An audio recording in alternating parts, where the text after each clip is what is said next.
So yun guys, it's your boy Lems, and ngayong araw magbubuo na naman tayo. Bakit fast talk na tong nangyayari?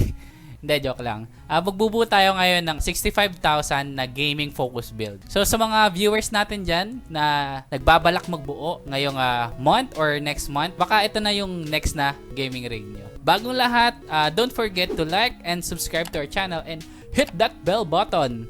Saan ba yan? Basta somewhere there sa baba. Ano pa hinintay natin guys? Simulan na natin ang build na to.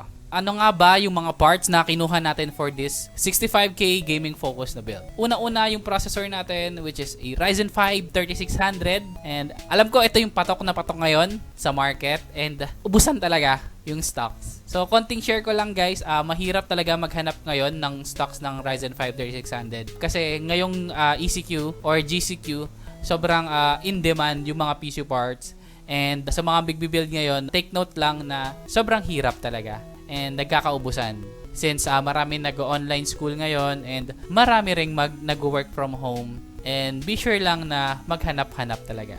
So yun yung processor natin guys, the Ryzen 5 3600. 6 cores, 12 threads, the budget friendly, and swak na swak ang performance para sa kanyang price. And meron tayong pinakabago and isa sa mga the best na B550.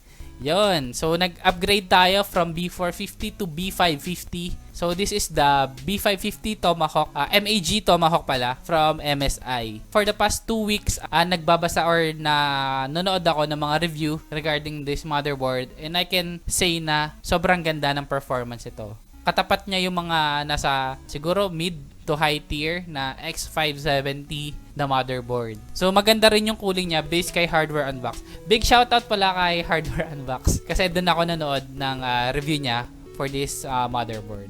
Next naman is the RAM. Syempre, ang pinakasulit and isa sa mga mura na may RGB, the T-Force Delta 32 MHz na RAM. Ayun, yun yung RAM na kinuha natin kasi mura siya and 32 MHz, and syempre may RGB pailaw. So 2020 na kasi, so medyo contrip yung pailaw.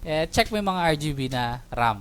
So next naman is yung GPU. Since gaming focus na 65k yung budget natin, we chose the RX 5700 XT. Ay! So si RX 5700 XT, isa siya sa mga high-end na motherboard tuloy na GPU na nasa market ngayon, which is based sa mga reviews and benchmark ng ibang tech channels na nandito sa YouTube. Katapat niya yung RTX 2070 Super ata yun. So kung gaming focus build ang bububuin mo, dun ka na sa price to performance na GPU. Ito yun. Kasi malaking difference nila ni RTX 2070 sa ni RX 570 sa 5700 XT sa price pa lang. Kasi ito, nabili natin siya for around 23k, pero yung mga RTX 2070 Super nasa around 30k. Nag-focus tayo sa gaming, so we chose this. Pero kung productivity and rendering, 3D modeling, I suggest you get the RTX ng Nvidia. And also, for streaming, RTX pa rin na video cards for their Nvidia encoder. So, since hindi naman mag-i-stream ang ating subscriber and yung nagpa-commission nito, so kinuha natin yung na-maximize ang kanyang performance. Ayun. Next is the SSD. So, syempre, ito rin isa sa mga top SSD na nasa market, pero Gen 3 lang to. The ADATA XPG SX8200 Pro, 250GB. And I can say na isa to sa mga kayang tumapat kay Samsung 970. Price range pa lang masasabi mo na mahal si Samsung, pero quality kasi siya. So dun tayo sa budget pero almost same performance lang, which is this ADATA SX8200 Pro. Guys, be sure lang to check some tier list like the PSU tier list, the motherboard tier list, the SSD tier list when choosing components. And next naman is the storage. Ano bang storage natin? Medyo ba Lems? And nakuha natin is yung Seagate Barracuda 1TB, and sa Shopee rin nata ito nabili. So ayun, this is for games, no, sa Steam library ng nagpa-build sa atin. And next is the PSU. We chose the Seasonic Focus GX 650 watts 80 plus gold na fully modular. With this build, kayang-kaya na ng 650 watts na i-power up yung buong system unit natin. Kasi single GPU setup And yung ibang components naman, hindi ganun kataas yung power draw. Yung GPU lang naman. So, we chose the 650 watts. So, sa mga bibuild, usually, ang power draw ng system unit, depende. Yes, siguro I suggest na start kayo sa 500 watts. So, kung kailangan nyo ng additional clearance, ay mag 650 watts na kayo. Kung gusto niya mag future proof, pwede kayo mag 750 watts. So, yun yung mga wattage for single GPU setup lang. So, kapag nag-crossfire ka or dual GPU setup, itaas mo na yung wattage mo to 1000 watts. So, ayun yung another tip for today. May tip talaga for today, So, next naman is yung ating chassis. Thank you, Tecware.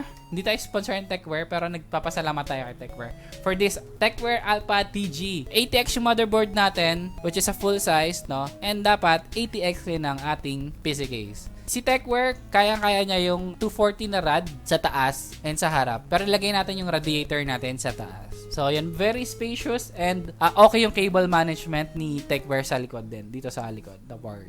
Yun yung natin, budget na PC case. Yung Tecware, ito, Tecware. Nabili natin siya sa Dynamic PC for only 2.8. So, isa to sa mga mahihirap hanapin.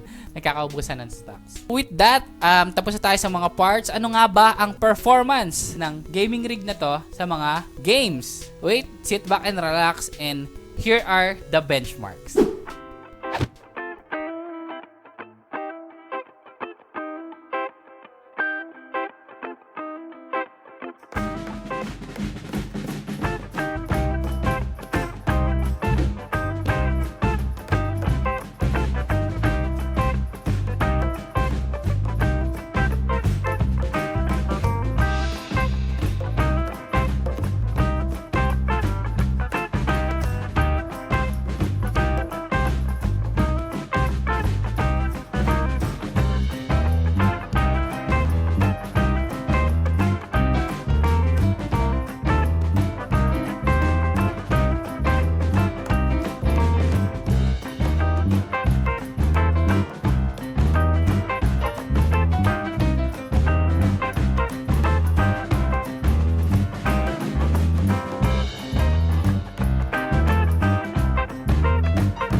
So ayun guys, maraming salamat sa panonood ng ating PC build and sana may natutunan kayo. If may mga tanong pa kayo, don't forget to comment to our comment section below, and also don't forget to like and subscribe to our channel and hit that bell button over here para ma-notify kayo sa mga future PC builds natin, tech reviews and tech unboxing sa ating channel. It's your boy Lems, and maraming salamat ulit, and see you on the next PC builds. Paalam!